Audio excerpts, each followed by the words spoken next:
Assalamualaikum warahmatullahi wabarakatuh. Apa kabar anak-anak semua? Semoga kalian selalu sehat, dilindungi oleh Allah dimanapun kalian berada, dan jangan lupa untuk selalu mematuhi protokol kesehatan. Baik, hari ini kita akan belajar tentang konsep perubahan dan keberlanjutan serta keterkaitan peristiwa sejarah manusia di masa lalu untuk kehidupan masa kini. Nah, adapun tujuan pembelajaran kita hari ini adalah menganalisa jenis-jenis perubahan, menganalisa faktor-faktor pendorong dan penghambat terjadinya perubahan, menganalisa konsep kontinuitas dan diskontinuitas sejarah, serta menganalisa keterkaitan antara peristiwa sejarah manusia di masa lalu untuk kehidupan masa kini. Perubahan merupakan gejala yang umum yang terjadi pada masyarakat manusia. Tidak ada satupun masyarakat yang benar-benar statis atau dalam keadaan diam, tidak bergerak, tidak aktif atau tidak berubah keadaannya. Cepat atau lambat, semua manusia atau masyarakat pasti akan mengalami suatu perubahan. Kalian pasti juga mengalami perubahan, bukan? Mulai dari kalian kecil, remaja, hingga dewasa pasti mengalami suatu perubahan. Hal itu sejalan dengan yang dikatakan oleh Heraklitus, yaitu pantare, tidak ada yang tidak berubah. Setiap manusia pasti mengalami suatu perubahan.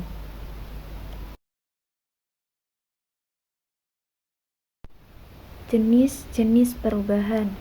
Berdasarkan waktunya, jenis perubahan itu ada dua. Yang pertama adalah revolusi. Revolusi itu adalah perubahan yang terjadi secara cepat. Contohnya adalah terjadinya revolusi industri di Eropa, di mana ditandai dengan adanya penemuan mesin-mesin, yang kemudian mesin tersebut mempengaruhi bagaimana tenaga manusia digantikan oleh tenaga mesin. Kemudian contoh lainnya adalah peristiwa reformasi tahun 1998, di mana terjadi aksi demo yang dilakukan oleh mahasiswa untuk supaya Bapak Presiden Soeharto turun dari jabatannya. Nah, kemudian berdasarkan waktunya, yang kedua adalah evolusi. Evolusi adalah perubahan secara menyeluruh yang terjadi dalam waktu yang cukup lama. Contohnya adalah perubahan cara kehidupan manusia dari berburu dan meramu menuju masa bercocok tanam. Contoh lainnya adalah perubahan suku-suku di pedalaman. Selanjutnya, perubahan berdasarkan sudut pandang masyarakat, yaitu ada dua, perubahan yang dikehendaki dan perubahan yang tidak dikehendaki. Perubahan yang dikehendaki adalah perubahan yang terjadi karena direncanakan dan disepakati oleh pihak-pihak yang menginginkan adanya suatu perubahan. Contohnya adalah kebijakan desentralisasi. Apa itu desentralisasi? Desentralisasi adalah di mana daerah-daerah diberi kebebasan atau kewenangan atau hak otonom untuk mengatur daerahnya sendiri. Nah, kemudian contoh lainnya adalah kemerdekaan dari penjajahan. Kemudian, perubahan yang tidak dikehendaki adalah perubahan yang mengacu pada dampak-dampak yang tidak diharapkan atau di luar jangkauan masyarakat. Contohnya adalah adanya praktik KKN. KKN di sini maksudnya adalah korupsi, kolusi, dan nepotisme. Serta contoh lainnya adalah bencana alam. Nah, itu merupakan perubahan yang tidak dikehendaki oleh masyarakat karena memiliki dampak yang negatif.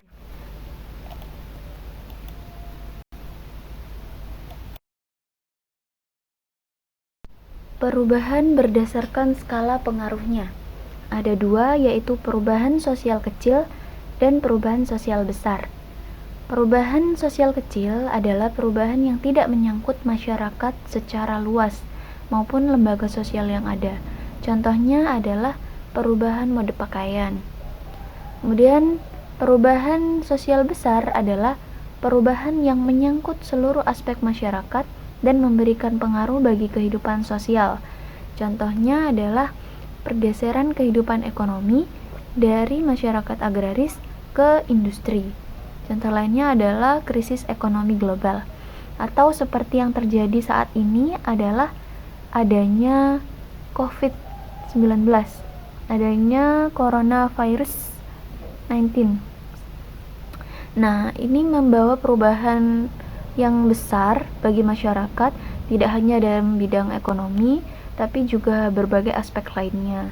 Nah, kita saat ini melakukan pembelajaran daring, itu pun sudah merupakan disebut dampak dari adanya COVID ini. Perubahan berdasarkan arah perkembangannya. Ada dua, yaitu perubahan sosial progres dan perubahan sosial regres. Perubahan sosial progres adalah perubahan menuju ke arah kemajuan, sehingga membawa keuntungan. Contohnya adalah pembangunan listrik ke desa. Contoh lainnya itu perkembangan teknologi. Seperti yang ada sekarang, adanya Android atau iPhone itu merupakan perkembangan dari adanya telepon genggam zaman dahulu. Kemudian perubahan sosial regres, yaitu perubahan yang mengacu pada kemunduran. Contohnya adalah penyalahgunaan narkotika, peperangan.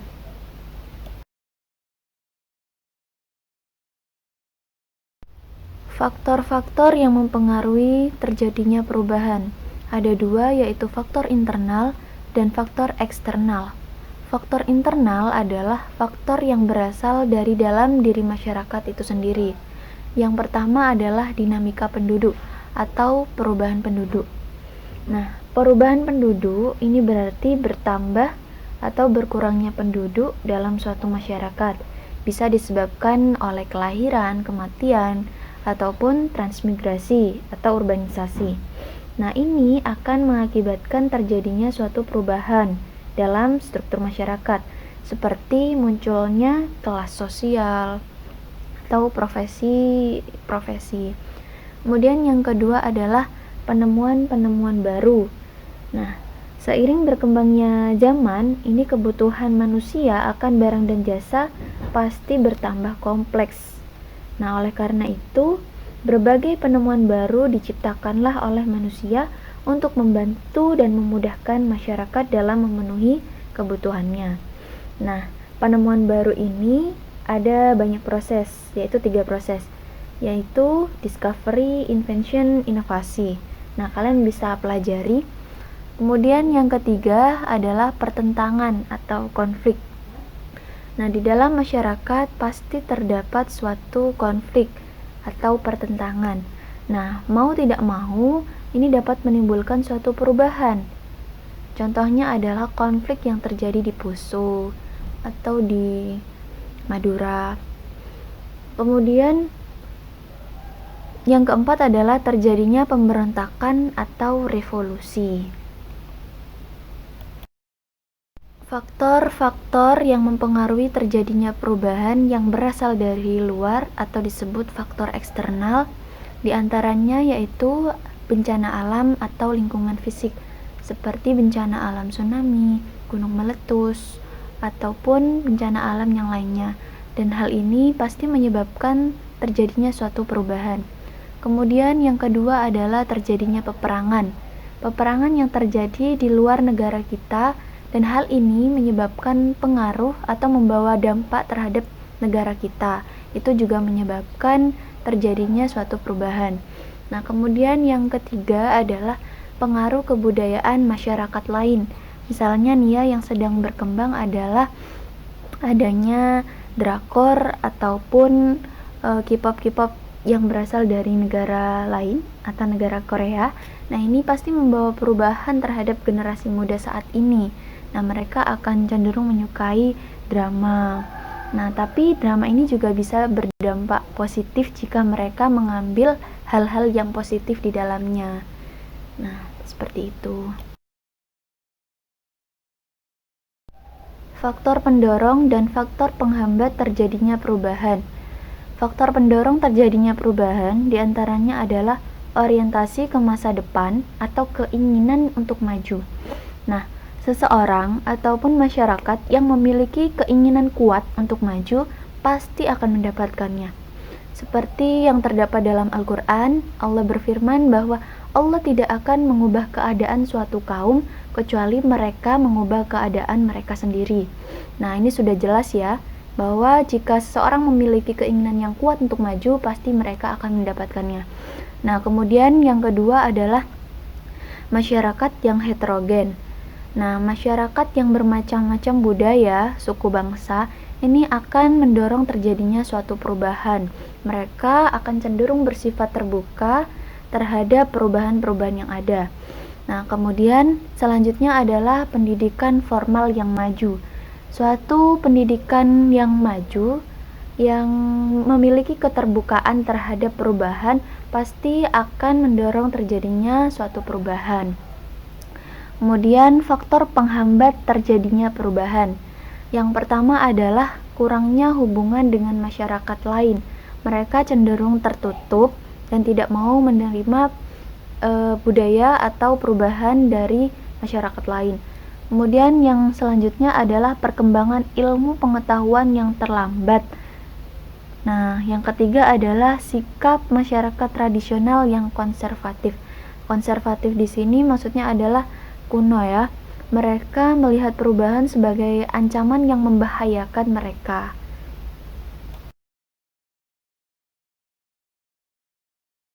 Keberlanjutan atau kontinuitas. Keberlanjutan atau kontinuitas adalah suatu keadaan yang telah berlangsung lama. Kehidupan manusia saat ini merupakan mata rantai dari kehidupan masa lampau, sekarang, dan masa yang akan datang. Seperti yang dikemukakan oleh Ruslan Abdul Ghani, di mana beliau mengatakan bahwa dimensi waktu dalam sejarah itu ada 3, yaitu masa lalu, masa kini, dan masa depan. Sedangkan diskontinuitas adalah proses perubahan atau perkembangan aspek kehidupan masyarakat yang tidak berlanjut atau tidak merupakan kelanjutan dari masa sebelumnya. Seperti aspek pemimpin dalam kehidupan kita, presiden, nah itu tidak berlangsung secara lama, tetapi memiliki periode, dan itu pada masa sekarang dengan masa yang dulu itu tidak memiliki kelanjutan. Jadi dengan orang yang berbeda.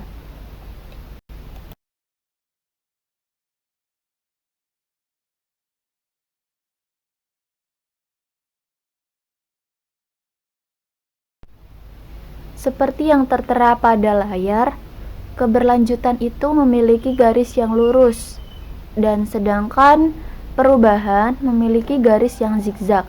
Contohnya seperti ini. Masa kerajaan Hindu-Buddha hingga masa kerajaan Islam. Selama sejarah panjang masa Hindu-Buddha itu disebut konsep keberlanjutan. Sedangkan ketika Islam masuk dan meruntuhkan pengaruh Hindu-Buddha di Indonesia, nah hal itu digambarkan sebagai konsep perubahan. Sejarah untuk kehidupan masa kini. Arti penting dan manfaat sejarah bagi kehidupan diantaranya adalah memberikan kesadaran waktu. Nah, dengan memiliki kesadaran waktu, kita akan senantiasa berbuat kebaikan-kebaikan dalam hidup kita. Kita tidak akan melewati satu hari pun dengan melakukan kesalahan, ataupun lalai terhadap waktu luang, masa muda, dan waktu sehat kita. Nah, kemudian manfaat lainnya adalah memberikan teladan yang baik. Nah, dalam pasti terdapat tokoh-tokoh yang memberikan pengaruh yang luar biasa. Ataupun dalam agama Islam, teladan yang baik kita adalah Nabi Muhammad SAW. Nah, kita juga bisa meneladani tokoh-tokoh Islam yang lainnya ataupun tokoh-tokoh yang ada di Indonesia seperti Insinyur Soekarno, Muhammad Hatta, dan lain sebagainya. Nah, kemudian sejarah itu memberikan pelajaran yang baik terhadap kita. Pelajaran hal-hal yang baik kita gunakan sebagai pengalaman ataupun sebagai guru, seperti yang dikemukakan oleh Cicero, yaitu Historia Magistra Vitae. Sejarah adalah guru kehidupan. Nah, yang kemudian manfaat sejarah lainnya adalah memperkokoh rasa kebangsaan, cinta terhadap tanah air, dan menghargai para pejuang yang mendahului kita. Nah, kemudian yang selanjutnya adalah memberikan ketegasan identitas nasional dan kepribadian suatu bangsa. Manfaat mempelajari sejarah menurut Nugroho Notosusanto itu ada 4, yaitu manfaat edukatif. Sejarah adalah guru kehidupan, Historia Magistra Vitae. Yang kedua adalah inspiratif. Manfaat inspiratif ini akan mendorong generasi muda untuk terus melakukan perubahan dan terus maju. Kemudian yang ketiga adalah manfaat rekreatif. Sejarah adalah mesin waktu yang mengajak kita untuk berpetualang ke masa lalu. Entah itu bisa kita lakukan melalui membaca buku sejarah ataupun mengunjungi tempat-tempat yang bersejarah. Nah, misalnya kita mengunjungi Candi Borobudur. Nah, jika kita tidak memiliki kesadaran akan sejarah, kita akan melihat Candi Borobudur itu sebagai batu-batu, hanya batu-batu saja atau bangunan-bangunan yang tidak bermakna. Nah, tetapi jika kita memiliki kesadaran akan sejarah, kita akan melihat bagaimana sih perjuangan pendahulu kita dalam membuat candi tersebut. Nah, tentu mereka memiliki keterbatasan dalam membuat candi tersebut. Nah, tapi hasilnya sangat luar biasa. Nah, tidak kalah jauh dengan yang ada di negara-negara lain. Nah, kita harus bangga memiliki sejarah peradaban yang keren seperti itu. Nah, kemudian yang keempat adalah instruktif. Nah, ini memberikan pengetahuan yang sifatnya teoritis terhadap suatu bentuk pemahaman terhadap generalisasi atau konsep yang dipelajari dari peristiwa sejarah.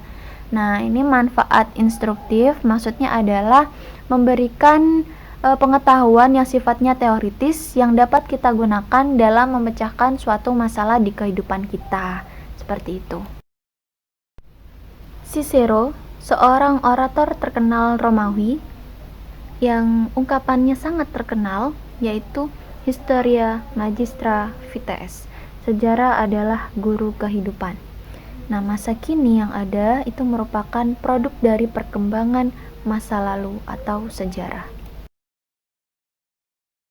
Sejarah berperan penting untuk membentuk identitas kepribadian bangsa. Sejarah mengajarkan kepada kita untuk memahami masyarakat dan bangsa sendiri, serta juga mengenal bangsa-bangsa lainnya. Seperti kita bisa mengenal Mahatma Gandhi, seorang pejuang kemerdekaan India, Sun Yat-sen, tokoh nasionalis Tiongkok, dan Nelson Mandela, revolusioner anti-apartheid Afrika Selatan. Nah, dengan mengenal tokoh-tokoh dunia, kita dapat banyak belajar dari pemikiran dan perjuangan bangsanya. Sejarah melatih kita untuk berpikir holistik atau menyeluruh dan multiperspektif dalam memandang suatu peristiwa. Sekian pembelajaran sejarah hari ini. Terima kasih. Wassalamualaikum warahmatullahi wabarakatuh. Jas merah. Jangan sekali-kali melupakan sejarah.